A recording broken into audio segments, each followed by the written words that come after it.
Shalom Elohim Bapak Ibu semua. Puji Tuhan kita berjumpa kembali dalam program Kesaksian Iman. Saya senang, saya bahagia, Bapak Ibu semua sehat ya.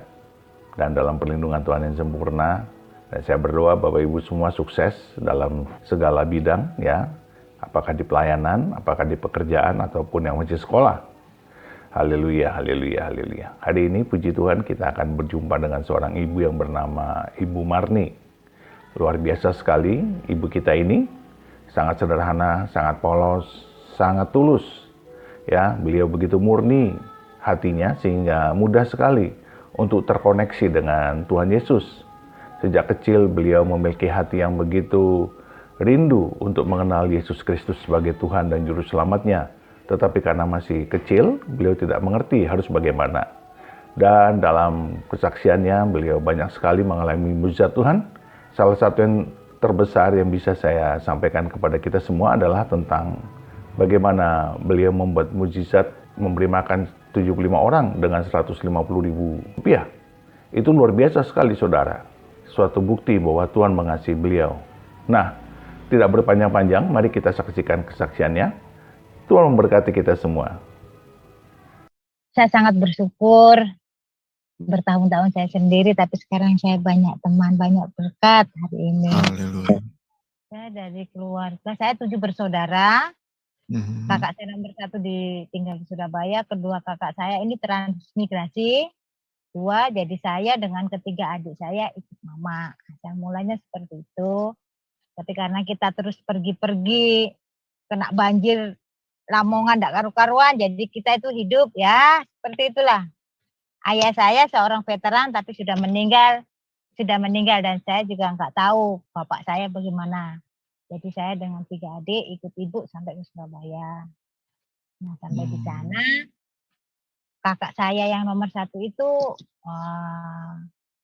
Kejawen ya, kan dari Solo. Nah saya dari Solo dia Kejawen, jadi tiap hari karena saya yang terbesar saya diajar itu tadi belajar ilmu Kejawen. Di dalam tubuh kita ini ada 3 yang harus kita ajak kompromi, yaitu tubuh, jiwa, dan roh ini tidak boleh pergi kemana-mana. Harus itu, kemanapun itu harus dibawa. Jadi itu dasarnya dulu. Sambil jalan, lingkungan saya ini, lingkungan Islam fanatik. Orang Madura semuanya. Jadi mau tidak mau ya, kakak saya kan juga sendiri di situ. Jadi kakak saya mengajarkan saya ya mengikuti lingkungan. Mau pergi ngaji ya ngaji. Mau pergi sembahyang ya sembahyang. Pokoknya diikuti semuanya seperti itu dengan adik saya. Saya juga guru mengaji. SD kelas 4 sampai kelas 6 saya juga guru mengaji. Tetapi saya pintar mengaji. Tapi hati saya itu hanya mengaji saja. Itu saja. Mengaji ya mengaji. Kalau ayat-ayat kecil dihafal hampir khatam tidak jadi. Karena saya sudah tidak ada di situ. Saya belajar Kejawen terus ketemu teman yang Kristen kecil. Saya SD itu umur 9 tahun. Besar sekali saya karena tidak disekolahkan. Tapi karena saya ini sudah mulai nakal, mulai kecil nakal, pokoknya saya harus sekolah bagaimanapun caranya saya harus sekolah. Ya saya harus sekolah, makanya saya didaftarkan sekolah. Tapi hanya kelas 6 saja, setelah lulus tidak sekolah. Tetapi di dalam sekolahan SD itu saya punya teman Kristen itu yang kecil, dia juga di situ kecil sendiri, saya tua sendiri, jadi sudah klop lah. Dia kecil sendiri butuh teman, butuh pelindung, saya ini sudah besar, jadi saya sering ke rumahnya dia. Nah di rumahnya itu ada sekolah minggu kecil-kecil di rumahnya. Nah tiap hari di situ saya senang membaca, saya sering baca itu kitab bergambar ya. Ada kitab untuk sekolah kan bergambar itu. Ceritanya Nabi Daud. Saya senang saya seperti itu. Lama-lama kok saya senang, di situ saya senang saya. Setiap pergi ada kesempatan saya lari ke rumahnya dia, saya belajar saja itu. Saya bilang, bolehkah saya pinjam yang bukan cerita? Saya tidak mau yang cerita karena saya bukan anak kecil. Saya mau kitab betulan. Itu saya dipinjami Alkitab itu, saya belajar. Tapi dibilang ibunya, kamu tidak dimarahin kok, kamu kesini terus. Tidak apa-apa, saya bilang begitu. Kakak saya kan tidak melarang. Kakak saya mengajarkan, kemana kau pergi, apapun yang kau pelajari, yang penting jangan mencuri, mengambil apapun yang bukan milikmu, jangan disentuh. terserah kau mau apa saja, yang menurutmu baik kerjakanlah. Itu kakak saya ngajarinya gitu ya, jadi ya sebegitu. Nah, rutinitas saya tetap setiap sore mengaji, pergi mengaji, karena saya juga guru mengaji, masih nyambung-nyambung kata mengaji. Saya juga ikut masuk di remaja masjid. Kalau habis remaja masjid saya pergi lagi ke rumah teman saya baca Alkitab. Sudah seperti itu rutinitas saya sampai lulus kelas 6. Kelas 6 mau SMP saya tidak disekolahkan. Nah, di situ di mau sekolah SMP itu awal daripada saya belajar Kristen atau tidak. Nah, SMP ini kakak saya yang transmigrasi pulang mengambil ibu dengan 3 adik saya, semuanya diambil ikut transmigrasi. Saya tidak mau, saya berpikir kalau saya transmigrasi pasti saya tidak sekolah. Saya mau jadi lagi orang tidak karu-karuan, saya tidak mau. Jadi saya tetap di Surabaya supaya saya bisa sekolah. Jadi ketika adik saya dibawa dengan mama saya tetap di Surabaya. Terus kakak saya nomor 1 itu yang saya ikuti, kamu mau sekolah bagaimana biayanya? Saya bilang biar nih, saya enggak usah ikut di sini. Saya yang penting sekolah saya ikut-ikut orang mau. Nah, disitulah saya ikut orang. Dan yang saya ikuti lagi ini Arab Pakistan. Arab Pakistan, jadi saya di sini sudah. Pokoknya saya tidak boleh keluar dari jadwal yang dia jadwalkan. Mengaji sembahyang, mengaji sembahyang, mengaji sembahyang. Sudah, terus saja terus. Maghrib, sholat maghrib, kalau enggak boleh mengaji, enggak bisa keluar makan. Jadi harus sholat maghrib, mengaji, habis mengaji, dengar azan isya, sholat isya baru keluar makan. Nah, di situ saya ikut belajar juga tetap enggak ada masalah. Tetapi di situ saya bersyukur karena setiap hari Minggu saya boleh pulang ke rumahnya kakak. Tapi saya tidak pernah pulang ke rumahnya kakak. Saya pergi ke gereja. Di gereja pun saya tidak boleh masuk karena ditanya, mau Kristen? Saya bilang bukan. Ya sudah, saya baca saja di luar, dengar-dengar khotbah di luar, saya baca kitab di luar. Begitu, berjalan terus waktu. Pokoknya saya belajar dari Tuhan seperti itu. Lama-lama saya juga di situ tidak suka karena tertekan karena itu tadi ajaran-ajaran, di rumah juga ajaran-ajaran. Disuruh katam, saya tidak mau katam, tidak bisa katam. Karena saya pikiran saya sudah tidak ke situ. Akhirnya saya setiap malam saya pinjam Alkitab, setiap malam kalau saya sudah bingung membaca Alkitab enggak mengerti, saya naik di atas genting. Saya suka tidur di atas genting. Karena saya belajar membaca dengan merenung Tuhan, mau apa ini namanya ini tuh pengertiannya bagaimana, seperti itu. Jadi hidup saya itu aja, itu terus. Kalau pas musim hujan kakak saya bilang genteng bocor, pasti saya yang kasih bocor. Sudah, itu. Berlanjut seperti itu. Jadi saya mengenal Tuhan Yesus karena itu. Saya hanya belajar karena tidak ada yang ngajarin saya. Kakak saya kejawen ngajarinya ya seperti itu. Orang kejawen ngajar ini. Manunggali kawula Gusti, dunungi urip itu kemana. Itu yang diajarkan terus setiap hari. Saya sampai pintar itu ilmu Jawa. Pintar saya ilmu Jawa. Tapi saya tidak suka cita gitu loh. Tidak senang di dalam hati. Saya bisa lihat setan. Saya bisa mengembalikan orangnya. Saya bisa mengembalikan tapi hati saya kok tidak senang. Gitu. Kok enggak ada sukacita, tapi kalau saya sudah hari Minggu saya senang sekali berteriak, bernyanyi, membaca kitab senang sekali. Jadi akhirnya ya itu terus yang saya ikutin. Saya belajar tanpa berpikir saya mau gereja mana, enggak. Saya yang penting saya harus khatam Injil. Pikiran saya harus khatam Alkitab itu saja, harus khatam. Bagaimanapun caranya biar saya stabil setiap hari, pokoknya saya harus belajar di situ. Karena di situ saya mengerti, bahasanya mengerti, saya juga enak. Bagaimana berbuat dengan orang di sekelilingnya itu kan sudah ada di Alkitab semua. Nah disitulah saya suka cita di situ. SMA, saya terus SMA, saya keluar dengan rumahnya kakak saya daftar SMA, cari sendiri biaya SMA. Cari sendiri, saya dulu kan pembina pramuka. Dapat sedikit-sedikit saya pakai bayar sekolah. Dan di sekolah SMA saya tidak membayar, saya dapat beasiswa gitu ya. Itulah maksudnya kebaikan Tuhan. Saya tidak disekolahkan orang tua tapi saya bisa mengecam sampai SMA. Di situ saya sekolah SMA, ada guru saya yang suka, saya tinggal lagi di rumahnya. Seperti itu. Terus begitu, tapi ini Alkitab tidak pernah saya tinggalkan. Yang penting saya senang saja. Sampai saya itu dianggap di situ orang nggak punya utek katanya. Kenapa? Selalunya bergembira kayak orang gila katanya. Tapi ya saya senang saja. Orang nggak perlu tahu saya susah. Bagaimana saya tidak bayar sekolah, bagaimana saya tidak makan, mereka tidak tahu. Yang penting saya senang saja. Gitu saja. Dan puji Tuhan, saya itu mulai sekolah SMP 1, 2, 3, SMA salah 1, 2, 3 itu selalu jadi pemimpin, selalu jadi ketua kelas, jadi ketua OSIS. Di situ juga kan kalau saya pikir sekarang, tidak mudah loh orang jadi seperti itu. Jadi ketua kelas, jadi pemimpin OSIS, semua kegiatan itu pasti dibebankan ke saya. Puji Tuhannya, saya bisa menyelesaikan semuanya itu. Nah, saya hanya percaya saja dengan Tuhan Yesus, tapi saya tidak tahu bagaimana bertemu. Saya masuk di tetangga saya ada yang Kristen, tiap hari situ saya dengarkan bagaimana itu ketemu Yesus, bagaimana itu salib seperti itu. Saya juga bertanya-tanya, kok seperti itu dia setiap hari bisa nyanyi, bisa berdoa, kok saya kok enggak bisa. Akhirnya dengan ketekunan saya bertanya, Tuhan, kalau memang kebenarannya sudah ini saya ikut Engkau, maka saya ingin mengabdikan diri saya seumur hidup saya. Saya mau ikut Engkau Yesus, saya mau mengabdikan diriku selamanya. Gitu.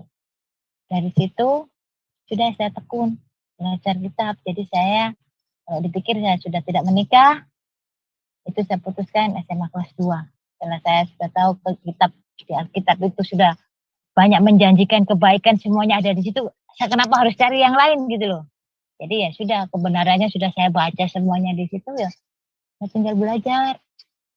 Belajar, bertanya, belajar, bertanya, belajar, bertanya. Hanya itu saja yang saya lakukan. Ya sampai di situlah mungkin ada sesuatu yang di hati. Dari situ saya hanya berdoa dengan keadaan saya yang tidak punya siapa-siapa. Maaf Bu Marni. Iya. Saya potong dari rangkaian cerita tadi Bu Marni sering mengatakan berdoa. Boleh tahu nggak berdoanya itu sudah secara Kristen atau Ibu masih melakukan dengan yang lama? Saya sudah sejak saya percaya itu saya sudah tidak melakukan itu. Tapi waktu saya SMP itu saya melakukan karena kan di rumahnya ibu guru saya yang Arab Pakistan kan harus pakai mukena. Ya tetap kita menggunakan pakai mukena. Oh, oke, ya. Tetap mengaji tetap harus didengar. Kalau tidak didengar saya tidak dikasih makan. Tetapi hari Minggu kan saya dikasih waktu pulang, maksudnya berkunjung ke kakak. Di situ saya pergi ke gereja. Tapi tidak masuk juga Pak. Bagaimana tidak dibilang orang Kristen? Saya bilang ya tidak. Begitu memang. Kan belum dimateraikan, belum dibaptis. Waktu itu pikiran saya tidak boleh masuk gereja. Belum dimateraikan, belum dikristik. Saya baca di situ kan untuk menjadi anak-anak Allah atau menjadi anak kan harus dimateraikan. Nah itu namanya baptis. Saya kan tidak ada baptis. Di mana saya mau baptis? Ya waktu itu kan tidak ada tahu siapa-siapa. Saya hanya membaca saja. Jadi saya tidak berani masuk di gereja pada waktu itu. Ya di luar saja mendengarkan ceramah ya di luar gedung, di luar pagar itu saja. Tuh selama itu. Nah waktu ikut SMP dengan SMA tetap saya juga melakukan sholat, tetap ngaji tetap. Karena yang saya ikuti mereka kan orang Islam semua, orang Muslim. Nah, itu kan saya bilang belajar secara otodidak tersembunyi ya situ. Mungkin ada kesalahan ya. Mungkin menyangkal, saya tidak menyangkal, enggak. Cuma karena keadaan saya seperti itu. Tidak punya siapa-siapa, mau tanya siapa. Di gereja tidak ada yang ditanya, ke rumah kakak saya. Sudah sibuk dengan itu, saya kehidupan saya ikut orang. Ibu adik-adik saya kan sudah transmigrasi. Sudah saya tidak punya siapa-siapa, ya saya hidup sesuai semuanya itu. Dibilang ya itu suka-sukamu Tuhan, kau bikin saya bagaimana. Yang jelas saya tidak mencuri, tidak mengambil orang itu seperti yang ada di dalam Alkitab. Selalu mengasihi siapapun, sekalipun dihina, dicemooh, dibilang begini, dibully kalau ceritanya. Saya tidak pernah pikirkan itu. Bahasa saya nurju gitu saja. Saya tidak pikirkan mereka, yang penting saya itu senang setiap hari. Saya bisa berdoa, saya bisa membaca setiap hari.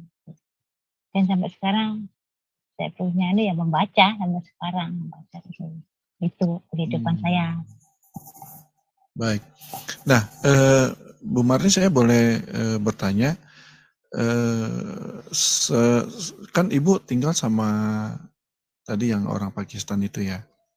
Lalu di satu sisi Ibu menceritakan ke gereja.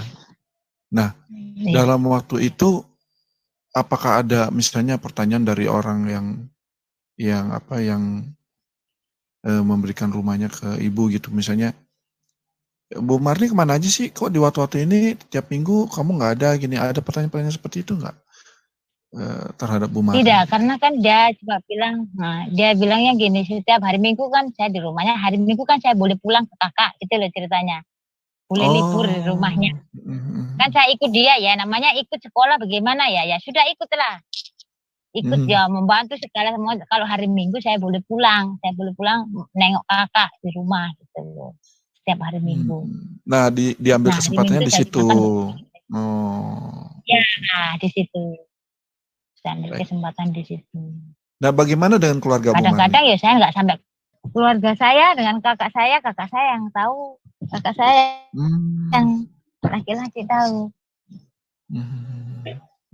Kakak saya laki-laki tahu saya suka gini, kamu kemana saja kalau ke namanya kan Bu Erna ya yang itu, dan saya belajar di sana, kamu gimana, apa-apa enggak dimarahin, enggak. Saya selalu bilang baik-baik saja, sekalipun dia dimarahin, namanya ikut ya dimarahin, salah ya dimarahin namanya. Saya di situ yang paling tersiksa itu kalau disuruh mengaji harus disuruh khatam. Itu saya tersiksa sekali ikut di situ. Soalnya saya sudah tidak ada hati untuk belajar di situ, sudah tidak hata. Saya sudah tidak ingin khatam, sudah tidak. Sekalipun saya pintar mengaji, tapi saya sudah tidak mau, saya tidak mau dalam hati. Saya ngajinya itu saja. Kadang-kadang ditanya, kenapa aku ngaji surat itu saja, tidak pindah-pindah gitu. Ditanya, bisa itu, saya bilang gitu. Kan didengarkan, harus didengarkan kalau ngaji. Katanya, kenapa kok hanya surat itu saja, tidak mau pindah-pindah, tidak mau dibalik-balik, hanya itu saja. Saya bilang, yang bisa saya itu saja ya, apalkan gitu. Itu saja, tapi untungnya tidak banyak protes gitu saja. Kadang-kadang kalau saya disuruh mengaji atau apa, saya dulu itu saya bilang saya haid itu. Kalau disuruh ya saya lagi haid, begitu. Kadang-kadang saya bilang supaya saya lolos dari mengaji dan sembahyang gitu. Kadang-kadang seperti itu ya, enggak tahu ini dosa atau apa. Tapi waktu itu pikiran saya itu baik bagi saya, itu saja. Kadang-kadang bagaimana dipaksa ikut orang seperti itu, kan harus dipaksa. Tapi di hati enggak ada. Di hati saya itu enggak ada gitu, untuk itu sudah enggak ada. Jadi dipaksa ya, ikuti saja alurnya. Yang penting saya di situ masih bisa sekolah, masih selesaikan sekolah gitu saja. Yang ada di pikiran saya sekolah. Itu. Kalau kakak saya pulang, ditanya saja kalau pulang di sana gimana, ikut orang gimana gitu. Saya bilang semuanya baik-baik saja, itu saja. Diajari begitu, harus belas kasihan dengan siapapun, membantu orang, nggak usah pilih-pilih siapapun, katanya ramein gawe sepi ing pamrih, itu diikutkan. Jadi bekerja saja, nggak tahu berapa hasilnya, nggak usah hitung hasil, yang penting bekerja bantu orang. Jadi saya senang saja bantu siapa saja, ikut siapa saja, ya oke-oke saja, nggak pernah berpikir yang seperti itu. Nah, jadi sebenarnya juga, Bu, akhirnya ya namanya suka ya. Iya. Jadi sebenarnya Bu Marni itu menolak untuk khatam ngaji waktu itu alasannya kenapa menolak supaya itu? Apakah susah atau? Karena saya untuk khatam itu tidak susah, saya sudah enggak. Sebetulnya dalam hati kecil saya mau tinggalkan dia, kan itu loh, maksudnya gitu loh. Okay. Saya ini mau tinggalkan itu ajaran itu. Ya, saya sudah di dalam hati ini enggak ada damai sejahtera. Sudah enggak ada gitu. Tapi kan saya mengikuti lingkungan supaya saya bisa sekolah, supaya saya juga enak dengan lingkungan saya. Ya itu saya telan saja semuanya. Tapi kalau itulah banyak saya melakukan bohong ya, tapi bohongnya ya seperti itu. Karena enggak ada apa Pak ya, saya itu kalau dipaksa enggak bisa. Dipaksa itu enggak bisa. Iya. Saya suka pemberontak, orangnya dipaksa terus, ya lebih baik itu saya bilang begitu. Saya enggak ada hati itu, enggak sampai teras. Sekalipun saya ngaji sampai malam-malam enggak tidur-tidur, tetap saja enggak apa itu namanya, enggak sreg di hati. Justru saya lebih senang kalau saya lagi membaca kitab, ada yang bagus, ada yang mau dianu. Saya suruh naik ke genteng, lebih bagus itu. Saya naik di atas genteng, saya lihat tiup-tiupan angin, saya dikasih tahukan ini, kadang-kadang hati dengan tidak tidur, ketemu ini, dibawa Tuhan ke sana, ya enggak tahu pada waktu itu Tuhan atau tidak, yang penting saya tahu kehidupan nanti, bagaimana itu nantinya itu ada gitu. Pokoknya itu kehidupan saya, pokoknya di atas genteng, sudah. Itu yang paling membahagiakan. Makanya saya enggak punya masa remaja, mau pergi ke pasar, ke mall, saya enggak tahu seperti itu, enggak tahu. Di depan saya pokoknya ada waktu, pasti saya di atas genteng. Ya sering kadang-kadang kakak saya yang kalau musim hujan pasti gentengnya bocor-bocor. Kalau dikasih tahu kok genteng habis diganti bocor, saya diam saja. Padahal saya yang kasih bocor. Kadang-kadang besok Naik ke nanti saya genteng. perbaiki. Itu ya saya perbaiki, saya bertanggung jawab. Puji Tuhan. Iya, saya Hanya dulu demi itu untuk Mbak Bre, belajar ya saya Bu naik ya. genteng, saya buka krepia. Ya, saya ingin belajar, saya ingin jadi orang bodoh pokoknya. Saya mau belajar, sekalipun bagaimanapun saya mau belajar saja. Luar biasa ya. Jadi itulah kemauan saya untuk belajar. Belajar itu besar, satu keduanya itu saya sudah bertanya, kalau semua itu orang mati, nanti saya matinya bagaimana? Kalau saya tidak tahu, jalan hidup saya tidak tahu, saya ikut siapa tidak tahu. Iya, Bagaimana? Betul. Itu yang menjadi pikiran saya. Nah, di sisi lain saya kan juga ikut remaja masjid, itu kan diajarinya ya begitu-begitu saja. Mungkin Pak Bre lebih mengenal ya, orang remaja masjid yang diajari ya mengaji, menghafal. Sholawat itu harus siang dan malam, pagi subuh harus sholawatan. Nah, sholawat itu kan kita sudah tahu. Kita berdoa untuk Nabi Muhammad sekeluarga supaya ke sana. Mungkin sudah tahu ya, enggak usah cerita lah, sudah tahu. Kita doakan dulu Nabi kita, baru ke Allah kan gitu. Nah, kalau di sini di Injil kan kita langsung berdoa dengan yang memberi kita hidup kan gitu. Iya. Kenapa pakai perantara? Saya bilang sudah begitu. Kenapa harus pakai perantara? Kalau kita bisa langsung berdoa kepada Yang Maha Kuasa, kepada Yang Ilahi langsung to the point dari muka ke muka. Kenapa harus pakai perantara? Itu yang sudah ada di pikiran saya pada waktu itu. Jadi saya sudah nggak mau itu ya, ikut-ikutan saja lah. Ya sudah nggak sreg di hati. Begitulah kehidupan saya. Bu Marni, tadi kan disampaikan ke Bu Marni tuh, Bu Marni punya Alkitab. Sampai sekarang masih kontak nggak sama orang yang ngasih Alkitab ke Ibu? Masih ada rumahnya, masih ada. Nah, Alkitab yang ini yang saya punya ini Pak, saya sudah beli sendiri. Teman saya yang ada kontak ini, teman saya yang punya kontak ini kan SD. Saya tidak tahu, tapi saya itu masih punya cita-cita kalau masih ada ya, saya mau cari. Tapi sisanya itu kan saya tidak dikasih, itu hanya pinjam. Saya tidak dikasih, dipinjami. Nah, dipinjami. Masih ingat nggak ayat pertama yang Ibu baca ketika buka Alkitab? Gitu. Masih ingat ketika ayat yang pertama saya buka Alkitab itu, pertama yang saya buka itu dulu gini loh. Apabila orang yang suka menghina orang itu menghina sang penciptanya, apa itu di Amsal ya, di Mazmur kayaknya itu. Sebentar. Menghina? Coba itu aduh. Jangan menghina sesamamu, karena menghina sesama kan menghina sang pencipta. Itu pertama saya pikirkan itu saja. Pertama-tama di Mazmur. Saya dulu bacanya itu Mazmur dengan Amsal, itu saja terus-terusan. Lebih baik makan sepiring sayur daripada daging yang penuh. Itu yang saya baca yang begitu-begitu itu. Yang hati yang bisa tenang bahwa kita ini tidak usah muluk-muluk mau jadi orang pintar, mau jadi orang kaya, tidak. Cukuplah sepiring sayuran. Bagi kita sudah cukup, kesehatannya ada di situ. Itu pertama yang saya baca-baca. Pokoknya pertama kitab yang saya baca itu Mazmur dan Amsal. Itu yang saya buka pertama. Waktu di rumahnya teman itu. Ya, pokoknya itu pernah nggak ketahuan Bu? Pernah nggak ketahuan baca Alkitab terus dimarahi sama orang apa itu? orang Pakistan? Orang Pakistan? Oh, saya tidak berani Pak pulang bawa Alkitab itu, tidak berani. Orangnya keras-keras di situ. Saya tiap hari saja saya sudah dibilangi, kalau disuruh ngaji ini bala alasan. Wah, pokoknya tidak usah lah diceritakan yang gitu-gituan mengenang masa lalu. Tidak baik. Ya pastinya dimarahi. Bagaimana kalau saya ikut? Terus habis itu semua perintahnya kalau tidak terlaksanakan ya dimarahi. Saya tidak pernah bawa Alkitab ke rumah itu. Tidak pernah. Oh, Tapi kalau di 18 SMA, ya, Bu? Ibu, di rumah ya, orang tua ibu, ketahuan nggak baca Alkitab dimarahin? tidak. Bu. Kakak saya kan kejawen kan tidak Ya. seperti itu. Kakak kan sudah ngajari gitu. Apapun yang baik tidak pernah dilarang. Silahkan cari ilmu kehidupan. Kakak saya tidak pernah melarang. Gitu. Kakak saya tidak pernah melarang. Ya. Oh, iya. Yang penting jadi itu kalau- baik ya semua. Ya, Bu Marni, ini saya menemukan Amsal 14 ayat 31. Benar nggak ini?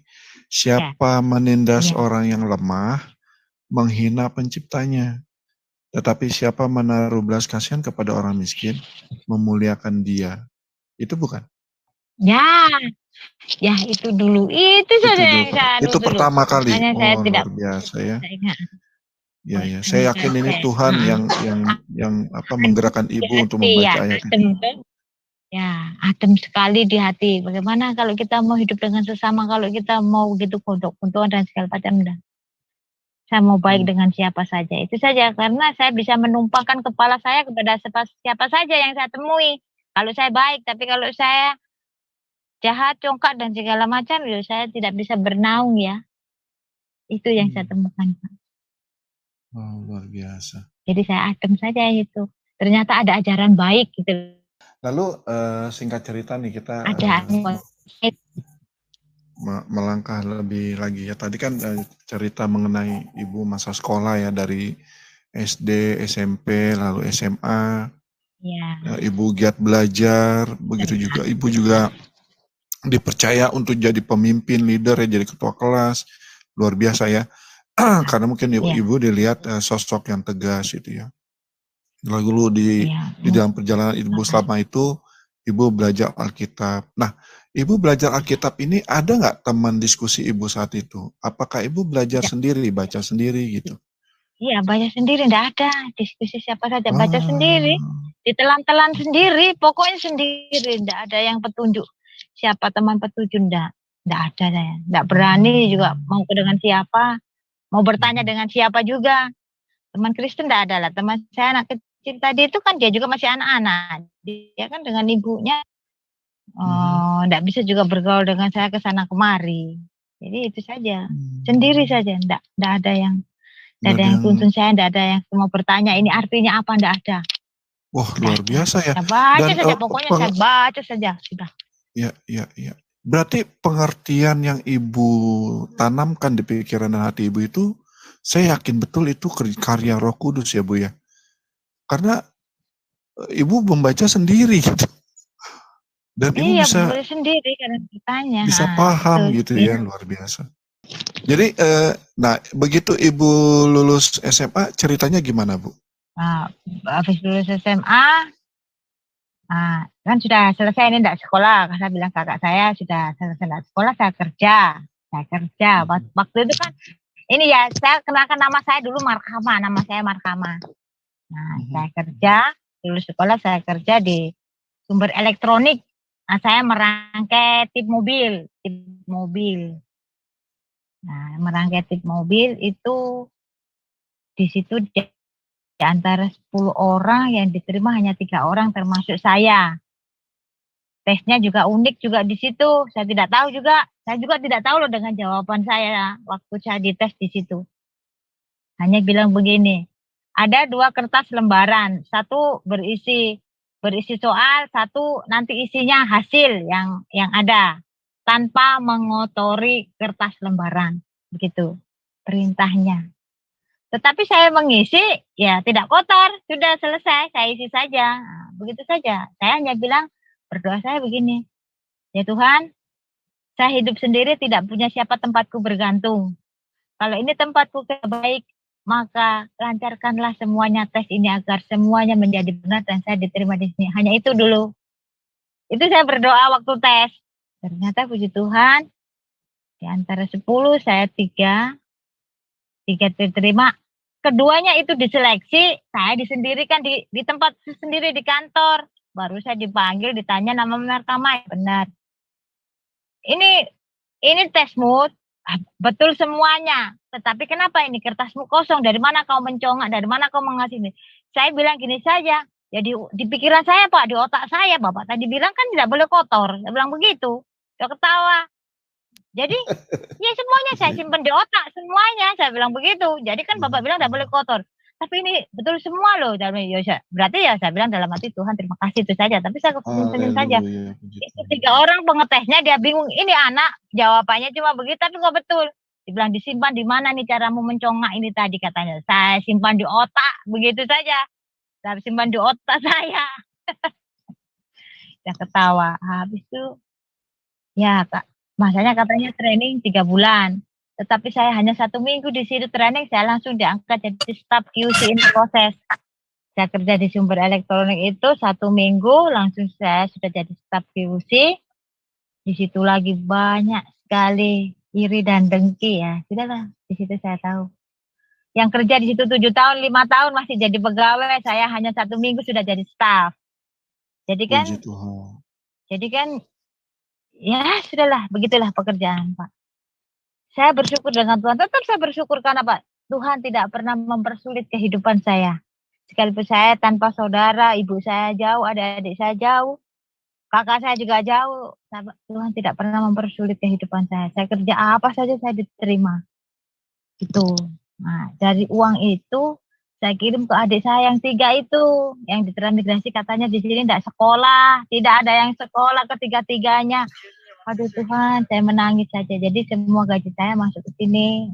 Itu pertama saya kerja lulus SMA. Tapi saya pikir-pikir, daripada saya juga mau sekolah kuliah, saya pintar sendiri, adik saya bodoh, saya tidak jadi kuliah. Hasil uang itu saya pergi merantau juga.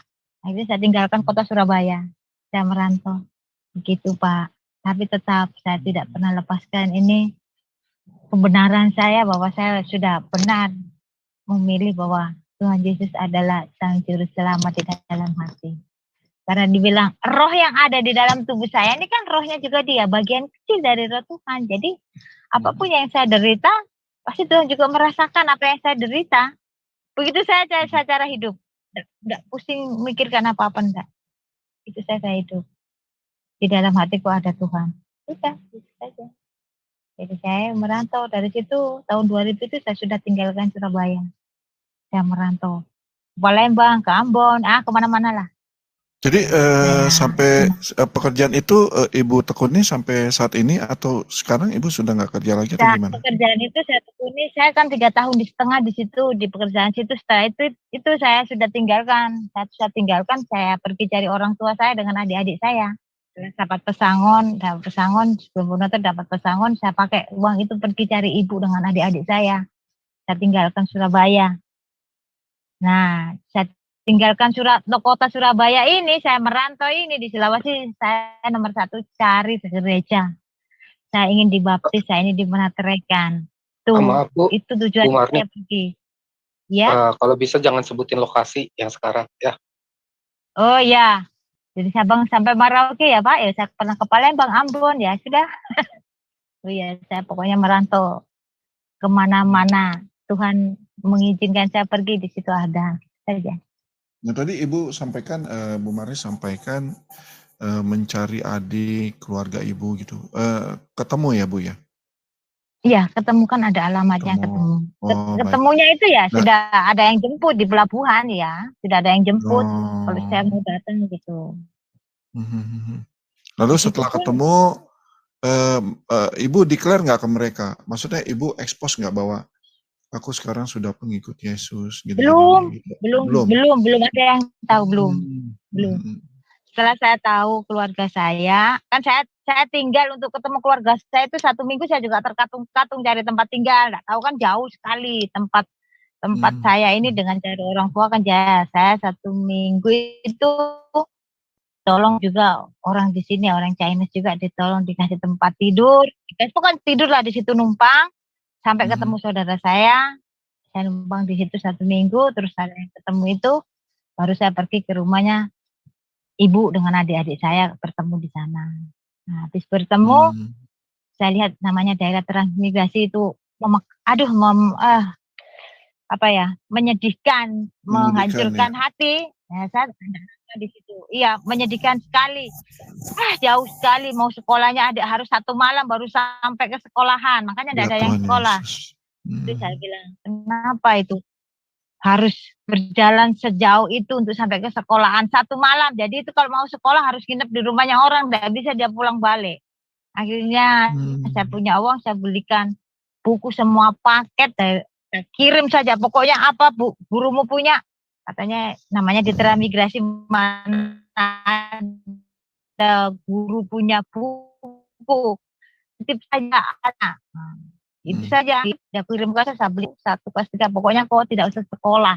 Adik saya kasih begitu, kalau nanti kau membaca, itu saja, membaca di rumah. Nah, ternyata tempatnya adik saya, tempatnya sekolah malahan, karena bukan punya buku. Jadi anak sekolah tadinya ada kakak itu, belajar di situ, karena tidak bisa sekolah. Nah, saya sudah kembali lagi, saya tidak tahan hidup di hutan seperti itu, saya tidak tahan. Saya kembali lagi, merantau lagi, keluar lagi. Nah, keluar lagi itu, sambil keluar, saya hanya gini, Tuhan, saya sudah ikut denganmu sudah sekian lama. Bagaimana caranya aku bisa menyebutmu dengan nama Tuhan yang ada di dalam hatiku? Kan seperti itu kan, sudah dibilang harus dimateraikan, atau harus distempel untuk menjadi pengikutnya. Di mana saya cari itu? Itu tidak ada ketemu. Dan saya itu pergi ke rumahnya orang tidak dikenal saya. Ya, saya pernah di bengkel itu, saya kerja asal mulanya di situ saya baru dibaptis. Saya kerja di bengkel karena saya tidak punya siapa-siapa, saya kerja di bengkel. Nah, saya di bengkel di situ saya bilang orang jauh boleh saya menginap untuk tempat tidur katanya. Boleh tempat tidur untuk karyawan. Ya, saya kerja dulu. Orangnya juga dia orang Kristen China, jadi saya suka dia baca-baca, kalau kerjanya mana, saya suka intip-intip juga, kemana dia pergi saya ikuti. Oh, di situ gerejanya. Saya masuk di situ kok udah enak, saya ikut Bu, saya besok ikut kah? Nah, kamu Kristen kah? Saya bilang, ya, saya bilang sudah begitu. Oh ya sudah ikut. Nah, tapi gerejanya dia Petra, ayo masuk di sini ya, saya ikut 2 kali saya ikut dia, tetapi kok tidak enak juga. Dia juga tidak mengajari saya, ikut saja begitu. Tidak ngajar saya, bagaimana, saya diam-diam saja. Nah, mungkin saya pegawai mungkin ya, mungkin pegawai atau bawahan bagaimana, tidak enak. Tidak ada rasa persatuan. Saya kan berpikir bahwa saya itu harus menyayangi siapa saja, kalau tidak kenal mengenalkan diri atau menawarkan jasa bagaimana. Oh tidak ya sudah, di situ saya kerja di situ. 2-3 bulan, saya ketemu teman lagi, saya langsung tanya, dia memang Kristen memang, dia bilang begini, gimana ke tempatnya tempatnya orang mau baptis, kenapa kamu mau dibaptis? Ya pokoknya ayo saya dibaptis hari ini. Dia bilang hari ini, iya, kamu jangan ngawur, pokoknya di mana pendetamu, saya bilang begitu, jauh, saya bilang begitu. Ada di GBI, jauh lagi dari tempat situ. Kita naik motor, pokoknya saya yang bawa motor, dia yang kasih tunjuk jalan saja. Di sana pokoknya saya memaksa itu teman saya mau beli baptis. Ya, sampai di sana, dia bilang, namanya Pak Immanuel, enggak tahu sekarang bagaimana ya. Saya bilang, permisi, dia ngomong-ngomong, terus saya bilang, mau beli baptis? Iya. Ada saudara? Tidak ada. Sendirian? Iya. Sudah percaya? Yakin? Saya bilang begitu saja, kayak orang mau ditanya apa, yakin 100%? Iya. Percaya Yesus? Iya. Saya bilang, dia Yesus itu selamat, dia yang ada di dalam itu. Pokoknya saya ditanya, oh ya langsung sudah. Istrinya suruh siapkan air. Nah, sudah saya dicemplungkan di kolam kayaknya. Sudah, setelah itu saya bilang terima kasih saja. Terima kasih saja. Setelah itu, sepertinya dunia ini bening. Tidak ada. Pokoknya bening semuanya, bening. Haleluya. Pokoknya ibaratnya itu awan itu sudah putih, tidak ada mendungnya, hitam-hitam itu tidak ada. Pokoknya bening semuanya. Senang gitu saja. Oh, ini berarti ya. Jadi orang Kristen itu begini. Begitu saya baru, padahal sudah baca Alkitab lama ya. Tapi saya habis dibaptis, saya merasakan, oh jadi orang Kristen itu begini ternyata. Ternyata begini, dunia ini ternyata enak. Bening semuanya. Gitu loh. Pokoknya bening ya. Bagaimana Kak mengutarakan bening? Awan putih yang bening itu loh. Yang bercahaya begitu. Jadi situ sudah saya lebih berani dengan siapa saja sudah. Saya di sana-sana di dalam hati sudah begini, aku anak raja, begitu di dalam hatiku terus. Aku anak raja, gitu saja. Jadi dari situ saya sudah berani, saya bilang, Mar kamu ini kalau disuruh sembahyang itu di sini juga waktu saya merantau kan disiapin mukena dia, Mar sembahyang sana kalau sholat di sini. Saya bilang, ya gitu saja. Saya bilang, kenapa kok tidak sholat? Saya bilang begini. Nah sekarang saya sudah, Bu, maaf, saya bilang saya anak raja yang tidak boleh sholat. Terus boleh apa? Saya bilang begitu saya Kristen. Oh iya, sudah begitu saya sudah berani. Saya Kristen, saya anak raja. Begitu saja saya di mana-mana begitu. Yang saya bikin senang begitu saja. Sampai suatu saat ada kejadian yang, ya bagaimana ya? Kejadian yang dibilang mujizat sejak saya dibaptis. Saya banyak sekali mengalami mukjizat, keajaiban. Pokoknya banyak sekali. Saya pergi mati kembali. Seperti itu. Sudah, Tuhan kayaknya membuat saya ini benar-benar harus tahu alam semesta ini jadinya besok bagaimana, itu sudah dikasih tahu kan saya. Sejak saya habis dibaptis itu. Dari dibaptis itu akhirnya saya lebih banyak puasa dan menyendiri. Saya menyendiri dan banyak puasa. Pokoknya Tuhan mau apa, saya mau bawa kemana, begitu saja. Dan saya kan sudah ikut. Saya sudah menyerahkan sepenuhnya diri saya, berarti Tuhan harus menuntun saya sebaik mungkin. Saya bilang begitu saja, kayaknya begitu saja. Saya harus kemana, harus dituntun. Saya tidak mau saya berpikir dengan otak saya. Tuhan yang mikir, saya harus kemana. Misalnya saya harus melangkah ke sana ya, Tuhan ajari saya ke sana. Saya tidak mau mikir sama malah hendak. Begitu cara saya dulu berpikir. Jadi saya serahkan semuanya sejak dibaptis itu. Nah, makanya sekali saya mengalami mujizat-mujizat sejak itu. Sejak dibaptis itu. Saya juga ada cerita sedikit.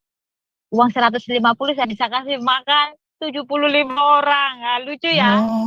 Keren. Ada yang bilang kalau 2 roti, 2 ikan dengan 5 roti bisa kasih 500. Dan 150 bisa kasih makan orang 75. Oh, saya merinding ini, Pak.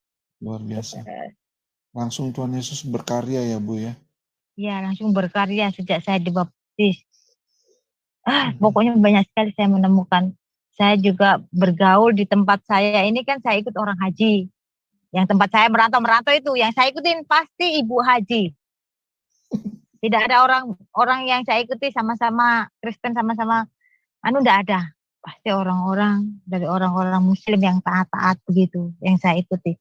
Ya saya berpikir mungkin saya dicemplungkan lagi ke situ, mungkin saya harus mengasah diri saya, itu saya pikiran saya. Kenapa saya habis dibaptis malah saya ketemu orang-orang seperti itu, ketemu ibu haji. Saya pernah ikut mewakili manasik haji 2 kali. Bapak enggak lucu ya? Saya sudah Kristen tapi saya ikut manasik haji. Baik, Bu Marni, ini ada teman kita yang angkat tangan mau bertanya. Ya, kami kasih waktu untuk Pak Semut, silakan. Ya, Pak Semut. Silakan bertanya. Ya, sebenarnya saya mau bertanya, tapi Ibu itu tadi bercerita tentang manasik haji. Coba Ibu ceritakan dulu tentang manasik haji yang Ibu disuruh itu maksudnya bagaimana? Nanti baru aku mau menanyakan pada Ibu. Tanggung tadi Ibu menceritakannya. Ini, oke. Saya ikut orang haji. Antara jarak manasik haji dengan tempatnya ini Ibu haji yang saya ikutin ini kan jauh sekali. Beliaunya kan sakit, punya gula juga. Jadi saya yang mengikuti manasik ini, saya yang mewakili ke sana. Nah, di sana itu saya ditanya, kan mungkin nanti suatu saat akan saya lihat profil saya, mungkin profil saya ini aneh dan antik mungkin. Saya mulai kecil, saya tidak pernah pakai rok. Jadi suka saya berantem. Nah, saya juga pernah jadi simpai. Pokoknya pelajaran saya ini pelajaran melalang buana, Pak. Jadi saya di sana mau mewakili manasik haji, saya ditanya, Pak, bolehkah saya mau masuk mewakili manasik haji Ibu Haji ini? Beliaunya sakit. Nah, kamu apanya? Saya bilang, saya anaknya. Tapi dia bilang, masa Bu Haji punya anaknya kayak begini? Bapak tahu ya, model saya memang pakai kopi, kopluan begitu, baru saya pakai jaket. Ya, tomboy banget lah. Saya pertamanya enggak diterima. Yonya enggak diterima. Ya, enggak boleh masuk. Semuanya kan pakai kerudung-kerudung dan cantik dan manis. Saya tidak diterima.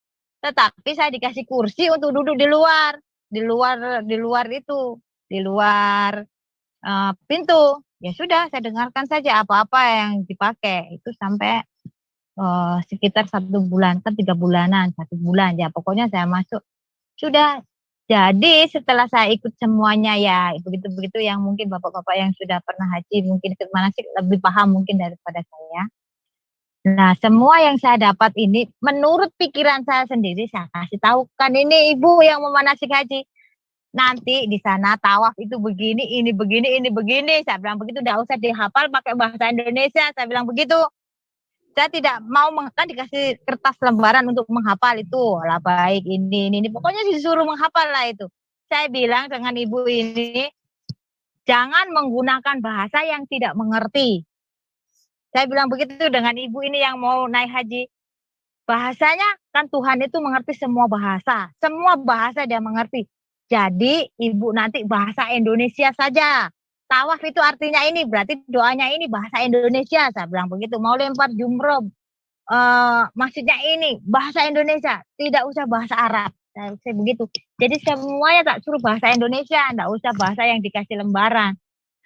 Terus dia bertanya begini, sudah aturannya dari sana begitu, masa mau pakai aturan sendiri? Saya bilang begitu. Ya saya tanya, saya kembalikan sama beliaunya.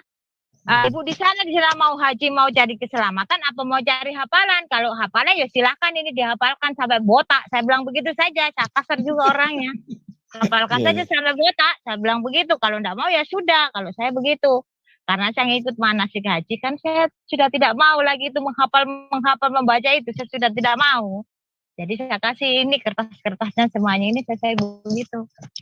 Tapi puji Tuhan. Nah itu dia pergi haji itu. Ya jadi pergi.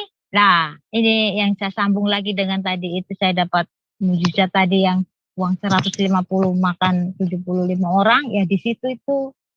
Dia pergi kan setiap hari Kamis malam Jumat kan ada doa. Harus kirim doa. Sampai beliaunya datang kembali. Nah karena di situ itu. Ini keluarga yang di sinilah saya jadi manusia benar Pak. Saya jadi manusia benar di sini. Saya di sini tidak dipanggil nama saya, tapi saya dipanggil anjing. Saya dipanggil orang Kristen penjilat. Saya dipanggil pokoknya sembarang saya di situ. Situ. Sinilah mulai Tuhan bekerja untuk saya. Saya bilang Tuhan, kalau hatiku sakit, Engkau juga merasakan. Kalau aku dihina, Engkau juga merasakan. Jadi tolong kuatkan saja. Selama masih belum selesai pekerjaanku di sini, maka bantu saya untuk tetap ada di sini. Itu setiap hari, setiap malam hanya itu yang saya teriakkan. Jadi bagaimana lagi Pak? Saya tidak punya guru. Saya tidak punya guru untuk bertanya. Saya tidak punya siapa untuk bertanya. Saya bertanya langsung saja kepada Sang Wajib Pencipta. Yang membuat saya hidup, yang membuat saya seperti ini. Sudah. Jadi Pak Sumut itulah saya bilang manasik haji itu. Yang kedua kakak saya sendiri haji tidak bisa datang. Jadi saya mulai pertama sampai awal sampai selesai saya manasik haji. Sama kakak saya juga saya ajar seperti itu. Jangan menghafal ini yang ada di kertas. Kalau sudah tahu maknanya itu lempar jumroh, tawaf, sa'i, mau tahalul, mau ini. Pokoknya seperti ini bahasa Indonesia saja yang mengerti. Sesuai apa yang ada di pikiran, enggak usah. Saya kasih begitu saja ajaran saya. Dia yang enggak tahu juga. Puji Tuhan juga katanya selamat. Kakak saya juga tidak ada apa-apa. Pada temannya juga banyak yang di sana ada sakit penyakit, tapi kakak saya pulang selamat. Sama dengan Ibu Haji kemarin juga, sekalipun dia di sana sempat, dia katanya digantungi 1.000 kaki katanya di sana tidak bisa jalan. Tetapi yang dia lihat katanya di sana saya, dia ingat saya. Katanya di sana waktu ada masalah itu dia ingat saya, terus Akhirnya dia telepon anaknya, di sana Mar baik-baik gak? Dia bilang, iya baik-baik. Di situ dia terlepas.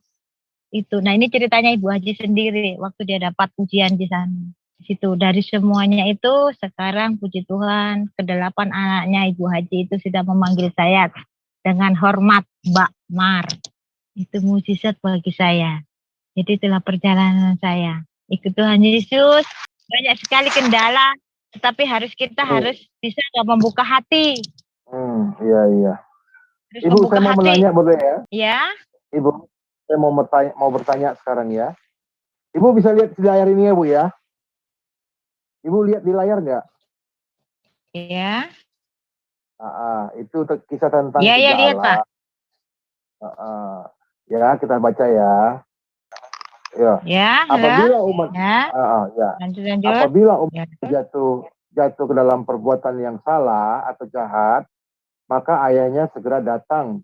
Ini ayah Allahnya segera datang untuk menolongnya agar umatnya kembali kepada perbuatan. Jadi Allah pertama itu, huruf besar itu Ibu lihat, dia memerintahkan umatnya untuk melakukan yang baik atau yang benar, dan jangan melakukan yang jahat atau yang salah, gitu ya. Nah, ini ada Allah yang kedua. Allah yang kedua tidak bisa membedakan mana yang baik atau benar dan mana yang jahat atau salah. Dia hanya mengajarkan umatnya untuk meniru perbuatannya. Umatnya tidak tahu apakah perbuatannya itu baik, atau benar, atau jahat, atau salah. Sebab si Allah tidak pernah menjelaskan mana perbedaan yang baik dan mana yang jahat. Dan yang boleh, dan yang mana yang boleh maupun yang mana tidak boleh dilakukan. Maka umatnya hanya meniru perbuatan Allah sebaik mungkin.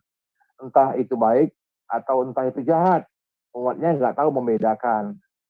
Nah, ini ada Allah yang ketiga. Allah yang ketiga memiliki pengetahuan tentang yang baik dan pengetahuan yang jahat. Sama seperti Allah yang pertama. Bedanya, si Allah ini menyuruh anaknya melakukan perbuatan yang baik dan juga menyuruh perbuatan yang jahat. Dua-duanya diperintahkan untuk dilakukan umatnya. Dalam pelaksanaannya, si Allah ini mendorong umatnya agar lebih menyukai dan melakukan perbuatan yang jahat. Supaya ketika umatnya ada dalam kesulitan akibat perbuatan jahatnya, maka umatnya akan mencari Allah untuk minta tolong dan pengampunan. Maka si Allah akan menolongnya dan si Allah senang umatnya mencari si Allah untuk minta tolong dan pengampunan padanya dengan cara membiarkan umatnya berbuat dosa. Nah, dari yang Ibu jalani itu, Allah yang mana yang ideal buat Ibu? Allah memerintahkan umatnya untuk melakukan yang baik dan memerintahkan untuk jangan melakukan yang jahat. Atau Allah yang kedua, umatnya hanya meniru perintah Allahnya saja, tapi mereka nggak tahu apa itu baik dan apa itu jahat. Umatnya tidak bisa membedakan. Atau Allah yang ketiga, si Allah yang ketiga ini menyuruh umatnya melakukan perbuatan yang baik dan juga menyuruh perbuatan yang jahat. Yang mana yang Allah ideal buat Ibu?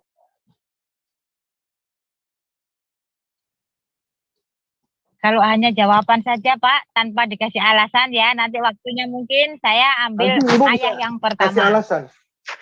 Oh, Ibu pilih Allah yang nanti pertama. kalau alasannya nanti saya kasih ya. Ya, nanti Ibu berikan alasannya ya. Kenapa Ibu milih Allah yang pertama ya? Ya, nanti alasannya ada. Ya, Oke. Itu aja pertanyaan saya, Bu. Ya, nanti Ibu kasih. Silakan lanjut teman-teman. Baik. Bu Marni, dilanjut aja. Itu begitu kan kakaknya naik haji sehat, terus dari keluarga yang Ibu bantu itu kan sekarang udah mulai manggil Mbak, sudah mulai respect terhadap Bu Marni ya. Nah, selanjutnya gimana, Bu? Ya, kakak saya pada waktu itu kan gimana ya, kakak saya tahu saya tapi dia tenang-tenang saja. Kakak saya itu tidak mengurus saya, tidak pernah bilang kamu Kristen apa, tidak pernah bilang. Dia juga tidak pernah bertanya di rumah saya, tidak pernah bertanya seperti itu. Jadi ya aman-aman saja, gitu saja.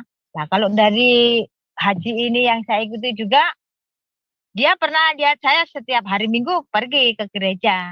Nah, ada saat dulu di sini ada gereja Betani, saya suka masuk gereja Betani.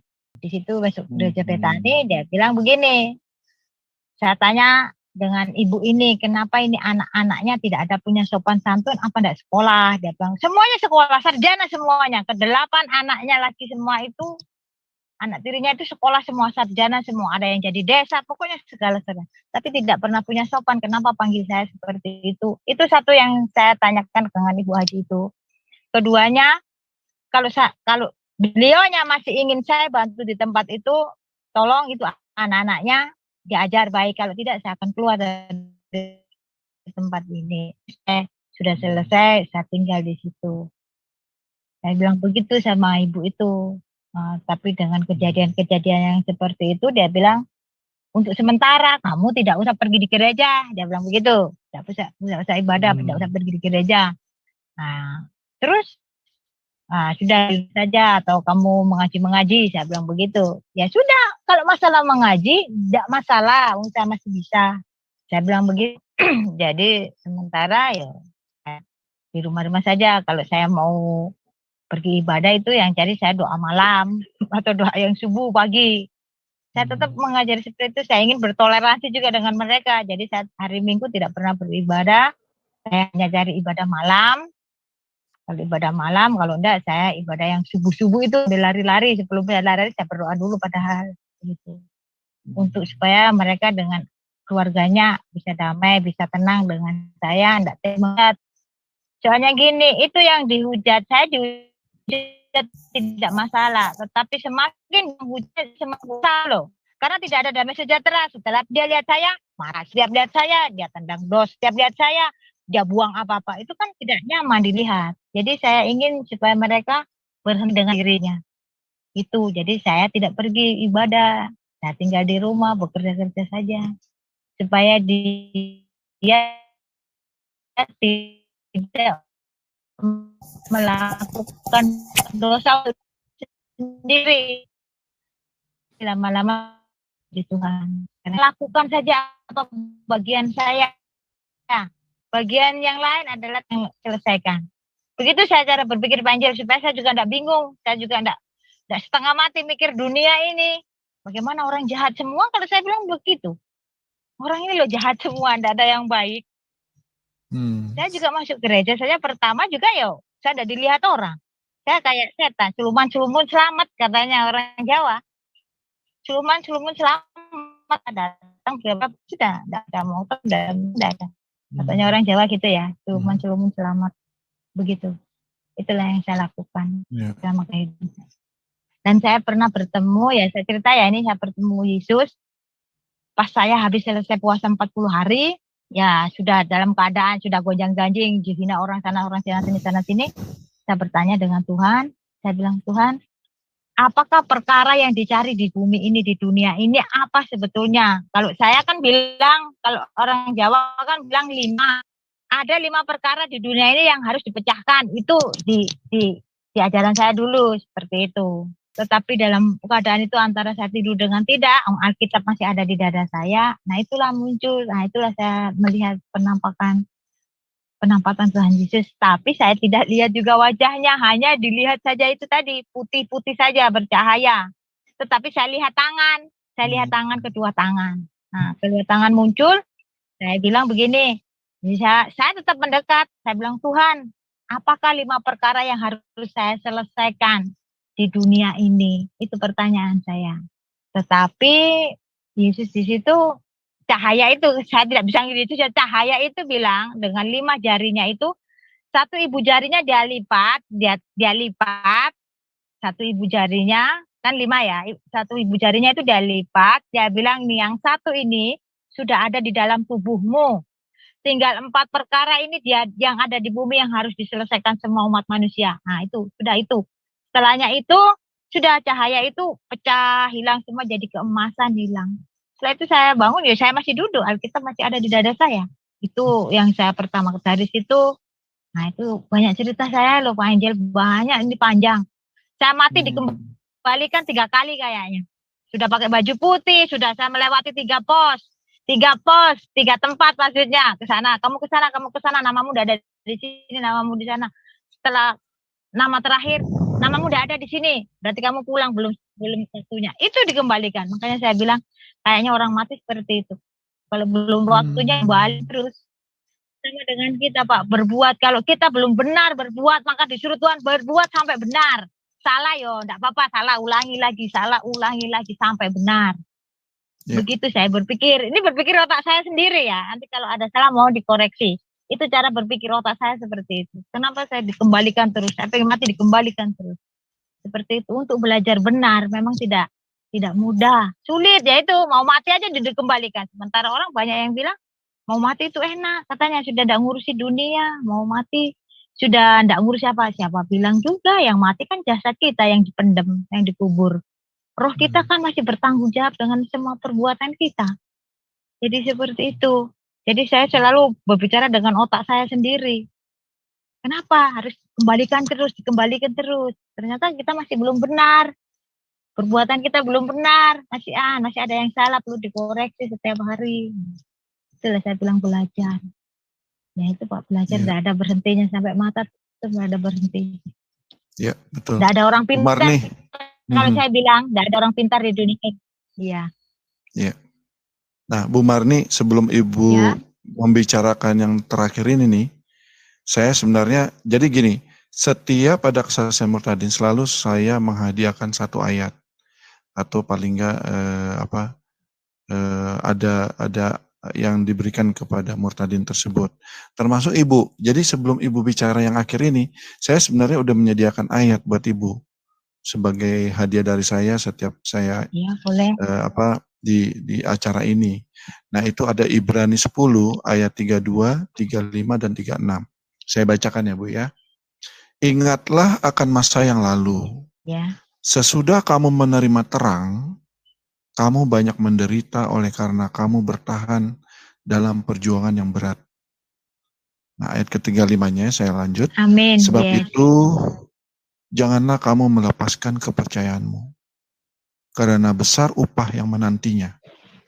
Sebab kamu memerlukan ketekunan, supaya sesudah kamu melakukan kehendak Allah, kamu memperoleh apa yang dijanjikan itu. Oh, saya merinding ini membacanya. Jadi, teman-teman setia WFM dimanapun kalian berada, mari kita dukung pelayanan dari Ibu Marni, karena saat ini Ibu Marni diam di satu tempat di perkampungan jauh di sana, yang setiap kali dia melayani selalu harus keluar kota, dan itu membutuhkan waktu yang lama, ya 4-6 jam. Ya, bagi kalian yang mau terbeban untuk mensupport pelayanan Bu Marni, bisa kirim ke akun BRI dengan nomor 0427 01 007 601 532 atas nama Maimunah. Ya, dengan jumlah uangnya itu dengan angka yang unik ya, misalnya mau nyumbang 100.000, 100 001, lalu keterangannya Murtadin IM. IM itu Ibu Marni. Atau kalau misalnya Murtadin Ibu Marni juga boleh ya. Lalu di BCA, di akun BCA di 5940 676659 atas nama Setiawati. Nah, nanti semua pemberian saudara untuk Ibu Marni akan kami serahkan ke Bu Marni semuanya. Tidak ada yang di-keep oleh kami ya dari WFM. Atau kalian yang punya akun OVO ya, akun OVO itu boleh di 0896 5231 4639. Demikian saya sampaikan, mari kita sama-sama mendukung pelayanannya Ibu Marni, supaya di dalam kehidupan Bu Marni bisa menjadi terang dan kemuliaan bagi Tuhan Yesus Kristus. Untuk closing statement atau penutup, Bu Marni ada yang disampaikan, lalu nanti langsung ditutup dalam doa ya Bu Marni, silakan. Ya, terima kasih Bapak yang di surga atas karunia-Mu yang amat besar kepada kami. Rasa syukur yang tak terhingga kepada kami Tuhan. Hari ini Engkau nyatakan kuasa-Mu Tuhan. Kami bertemu dengan orang-orang yang Engkau kasihi, orang-orang yang Engkau berkati, yang percaya dengan-Mu. tanpa aku berpikir Tuhan bahwa aku bisa dipertemukan dengan saudara-saudara kami yang sudah memanggil Engkau dengan sebutan Bapa yang di surga. Kami rasa syukur dan terima kasih atas semuanya yang dukungan yang diberikan kepada kami dan juga menerima kami sebagai anggota daripada WAFM, dan juga kami bisa menerima pelajaran-pelajaran yang selama ini tidak kami mengerti dan selama ini yang kurang dalam pemikiran kami. Tuhan, kiranya saudara-saudara kami yang di WAFM bisa memberi dan bisa melengkapi kekurangan ilmu yang kami pelajari selama ini, Tuhan. Kami nama syukur dan taruh di dalam pikiran kami. Di dalam Yesus kami mengucap syukur malam ini yang sudah diberikan kepada kami, entah itu support apapun dan sudah memberi kami tempat untuk bisa bersaksi. Maka kami ucapkan terima kasih. Amin untuk semuanya.